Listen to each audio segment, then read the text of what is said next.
Asa dapit? Likod.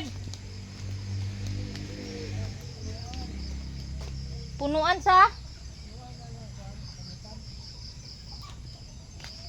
Ay, kani ah. So, maayong hapon. Maayong hapon guys. Ito, magkuha ako ng sungkit kasi manguha ako ng puso ng saging. Pagtiyagaan nyo muna yung aking mukha sa ngayon mga maninay dahil para akong vampire. Ano ba yan? Ayaw ay. Masangit. So manguha ako ng puso ng saging para iulam ngayong gabi. Kakatapos ko lang kasi magtrabaho. Kaya ngayon lang ako magkuha ng puso ng saging. Maraming puso ng saging ngayon dito malapit sa bahay. Walay sundang anara. Kailangan ko ng lagaraw. Ay sorry tik. Sorry tik. Ako'y nabitay bi. Nabitin yung ano. Manok. Ito. Hindi na talaga ako mahirapan itong sungkit kasi napakahaba na. Talagang aabot na to ng kahit mahaba pa yung puno ng saging. Nalagyan ko na po ng itak ay ng lagaraw. So dito ako maguna sa baba.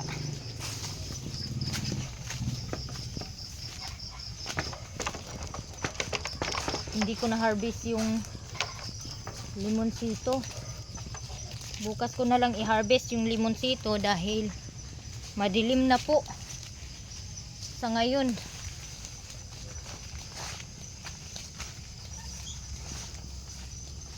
Malapit na kasing cut off ng trabaho. Bukas kasi ng alas 8 cut off na ng trabaho. Kanina mga 7 hours pa yung hindi ko pa na trabaho kaya tinapos ko muna. Ito ala nahulog yung lagaraw. Nakakuha na ako ng puso ng saging. Eto na. Oh, hinihingal ako. Ako'y nahirapan magsungkit kasi yung lagaraw na gamit ko ay medyo nakabend. Ginagamit kasi yun ni Papa pang bungay, pangtangkal ng damo. So ngayon lilinisan ko na ito.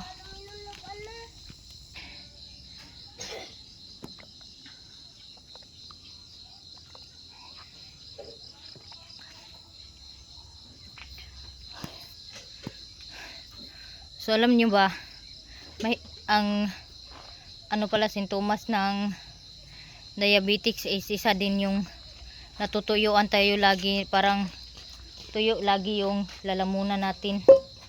Yan yung nararamdaman ko pag lalo na pag pagod ako.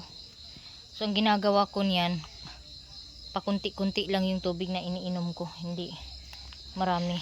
Di na mauna katong mga kaldirin nga murag planggana. Kalang kayo. Yummy. Kalami.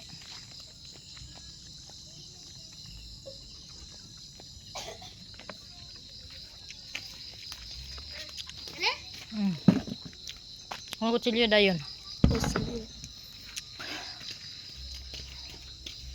Merong binalatan si Bless dito na pipino tapos nilagyan niya ng sausawan. Ito yung sausawan oh.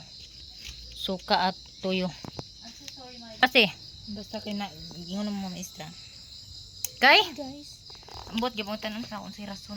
pasigat tong suga sa gawas di kay magkuan. Sige na. Suga daw. Sarap.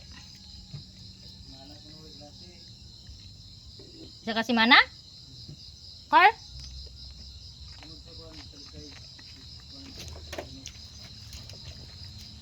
Kita suga. Tungod sa aftershock? Today na aftershock na. Wala daw pasok bukas ang mga estudyante.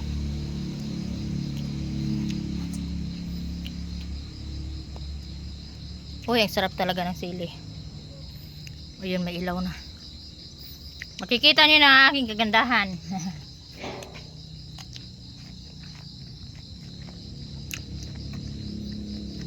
Ito po yung aking niluto na puso. So, naluto ko na siya mga maninay. Ilagyan ko siya ng kunting tubig para hindi siya masyadong dry. Para medyo basa po siya.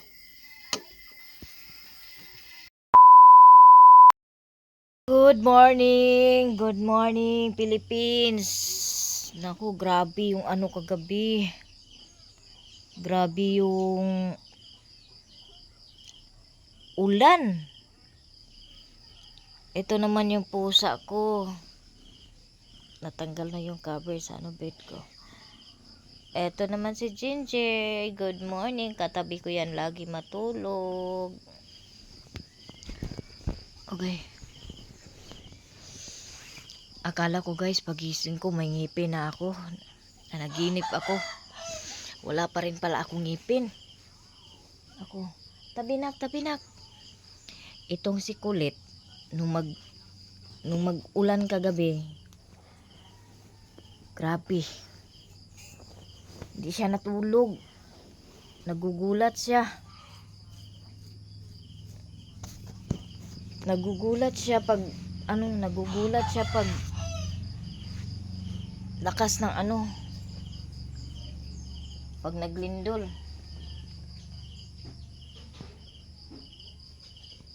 Ubos na yung pagkain mo. Magtapon tayo ng muwi. Itat mo.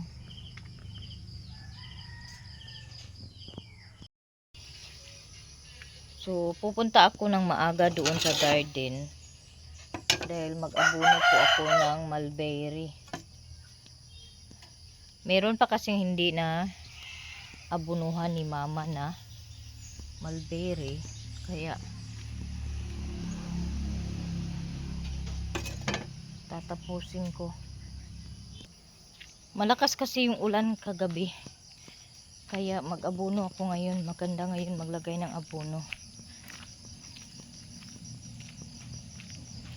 Thank you Lord for the rain. May lindol na naman gabi guys. Yung Cebu na naman daw yung natamaan. 35 kilometers mula sa Cebu daw. Ay, Diyos ko, kailan pa kaya matapos yung mga katalagman.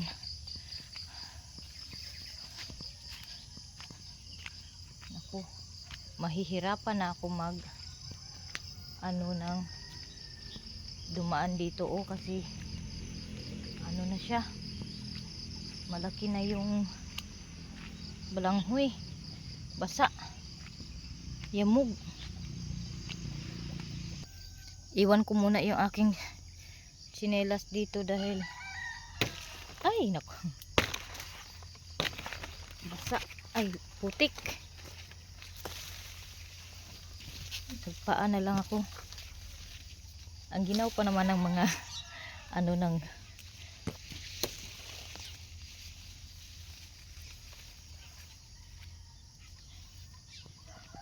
ang daming paru-paro dito sa may malalaking paru-paro.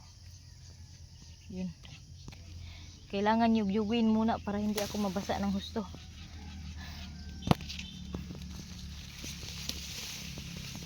Malaki na kasi yung mga balanghoy. Ito namang aso ko, sama. Yun. Thank you Lord, nakalabas na rin. Malaki na rin yung saging Pag alis ko maliit pa yan. Bilis lumaki pag laging umuulan.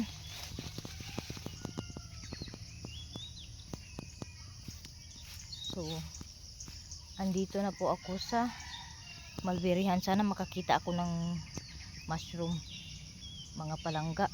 Ting mushroom ngayon pero Hindi ako nakakakita. Ano kaya yung pwede kong ano nitong mulberry ko i-spray? Ayan oh, inaano. Butas-butas yung dahon, parang wala namang uod. Ay, meron hindi naputulan ng dulo. So naipruning ko na po yung iba. Eto. Nung iniwan ko to, hanggang tuhod pa lang. So ngayon, halos kasing tangkad ko na. Eto oh. Marami na rin yung sanga niya. Bag. Ay, ito siguro yung nagkumakain oh. Siguro yung kumain ng mga dahon. Ayan oh. Mas maano na naman oh, sagbot na naman. Yung iba hindi ko pa na pruning. Ito oh. Ah, yung mga bag pala. Ano kaya yung pang-spray dito, guys? Suggestion. Ano yung pang-spray ko dito? Halos lahat sila. Nandito yung wala, hindi pa na abono. Kaya dito muna ako Uy, ginoo ko. Sakit doon ah. Masakit yun ah. Dito. Aray. Ito daw yung mga nagdilaw. Yung hindi pa naabono ni mama. Kaya masakit pala yung makahiya.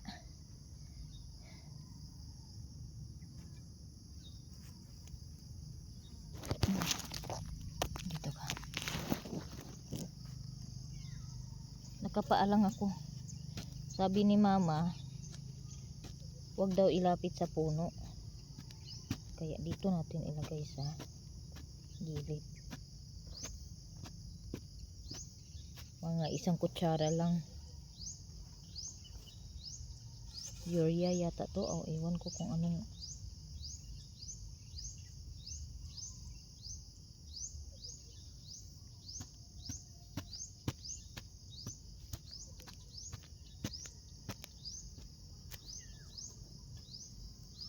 So mabilis lang ako matapos mag-abono. Malinis na kasi yung puno.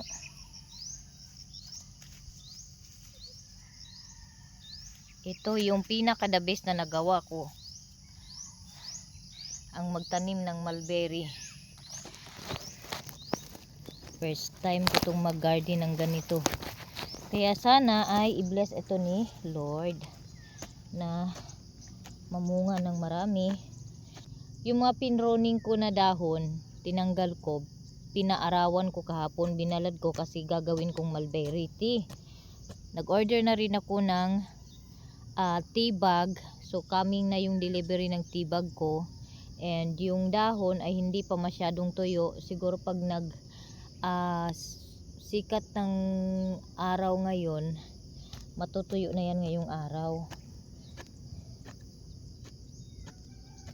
Kaya excited na akong magbenta ng mulberry tea.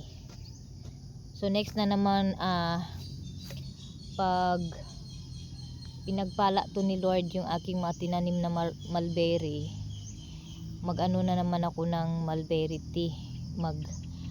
Negosyo na naman ako ng mulberry tea. So yung mulberry tea na naman yung kunan ko ng DTI, yung mga paggawa ng mulberry tea.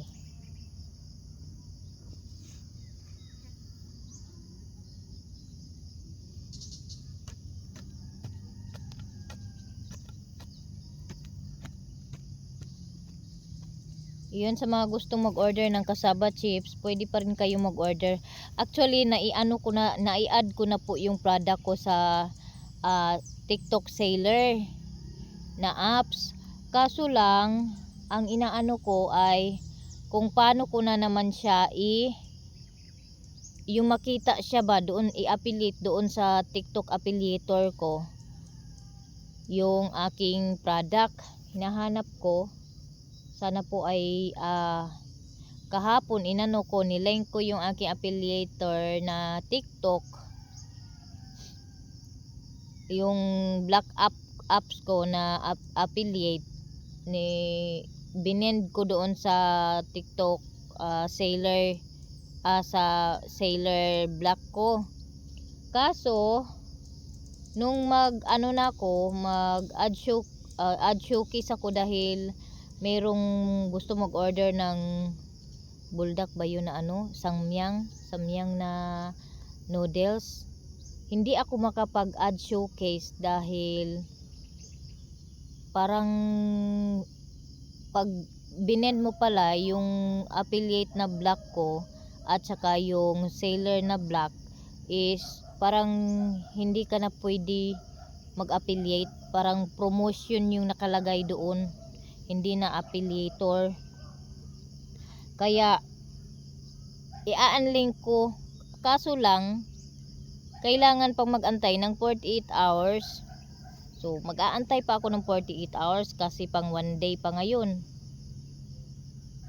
Tama ba ako? Pang 1 day, ay hindi, 48 hours, parang ngayong araw pwede ko nang i-unlink ko kasi sayang din naman yung mga kinikita ko sa black affiliator ko, kasi nagkakaroon din ako ng pakunti-kunti lang yung ano ko doon, yung commission ko, pero at least meron talaga, hindi nawawalan, lalo na pag mag-order ako ng black apps, doon ako nag ina-affiliate ko bago ko ino-order.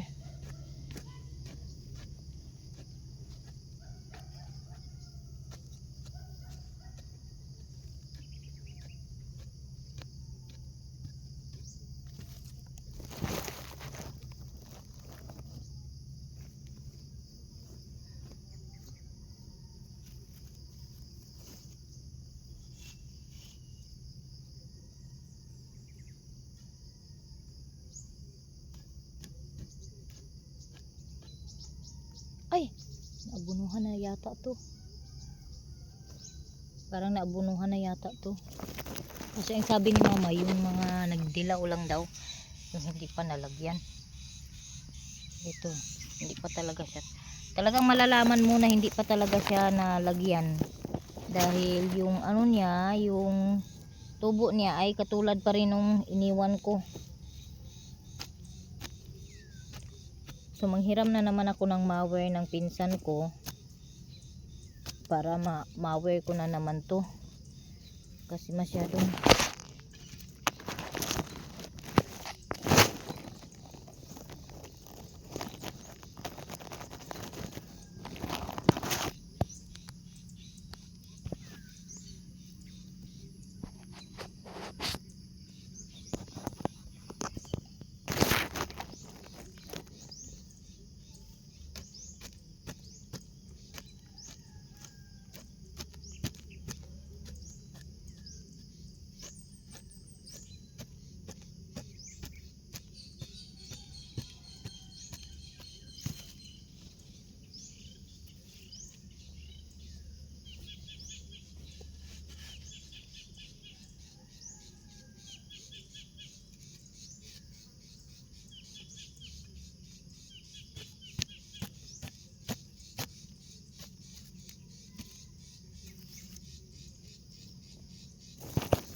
alin na uli na ta. Yung body ko ayaw pa yata umuwi.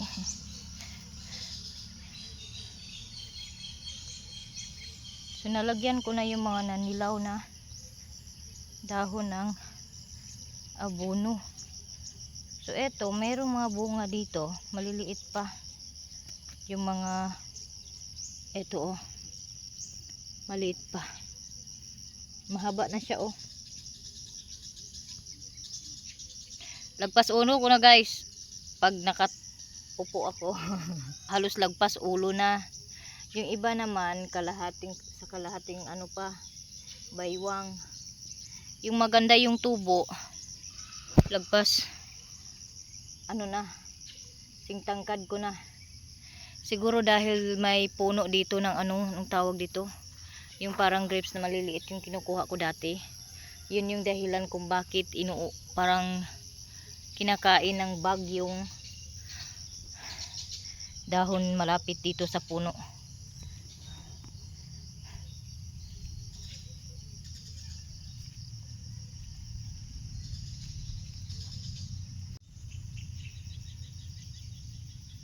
Kawawa yung aking mulberry oh.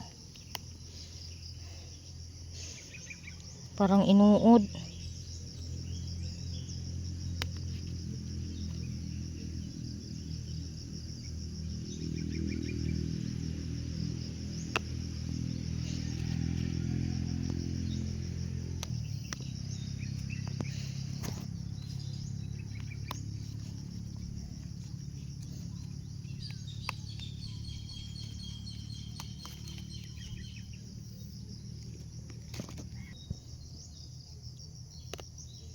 Kailangan putilin yung dulo para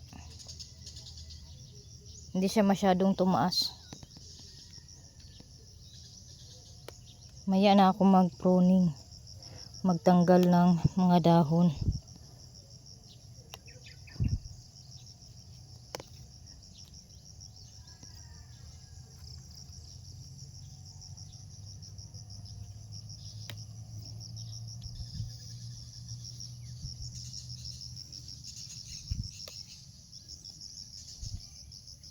Habang yung ibang dahon ay hindi pa na ano, na kain ng insekto, i-pruning ko na to ngayon.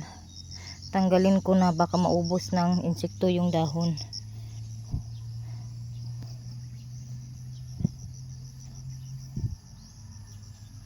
Kasi andito oh, ganito po yung umatake sa mulberry ko oh. Ay, kinain ng ano, kinain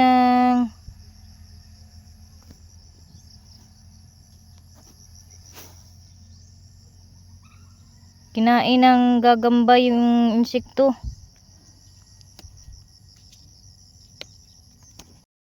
Uwi muna ako sa bahay, kuha ako ng eco bag at maghugas rin ako ng kamay dahil ay galing ako nag-abono, so hindi pwedeng mamitas ng dahon dahil nagka-abono pa yung aking kamay. Iwan ko na lang dito yung sobrang abono at saka tawag nito, pangbungay. Kibol uli na tata. Ay, ni akong iro. Sunod-sunod na po. Dali na.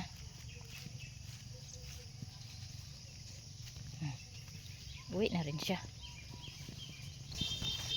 Dito yung aking tsinelas. Bitbitin ko na lang.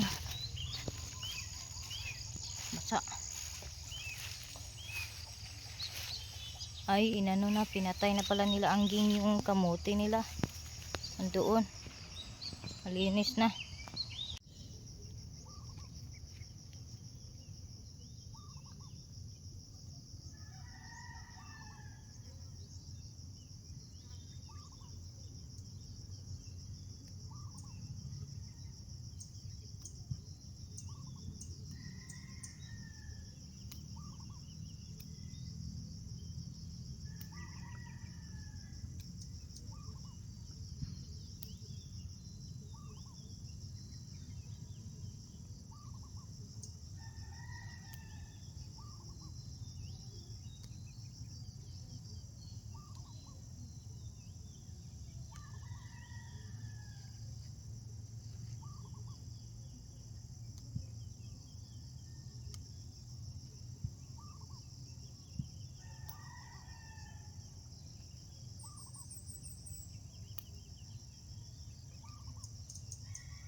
So ayan, nakapag-pruning na ako.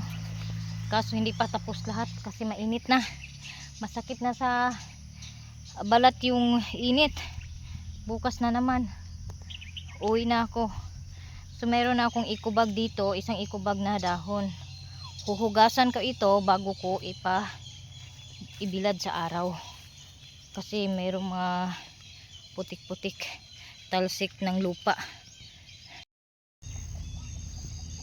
Yung tangkong ni mama, eto oh, i-harvest ko to. Yung tangkong, ayan oh, para gulayin.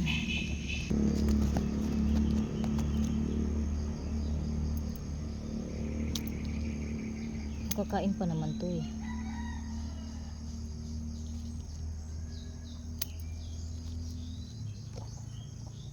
Masarap to i-adobo.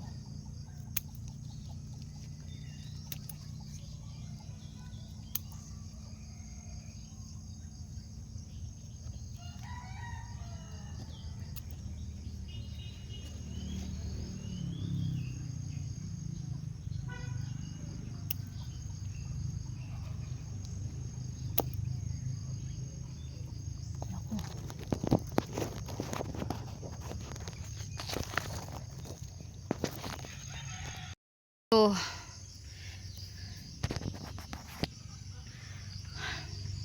ayan, nag-harvest na ako ng tangkong. So itong mga tangkong na to ay pinag-harvestan na ni mama. So bagong tubo na lang to, bagong tubo na to yung mga tinanggal ko na tangkong.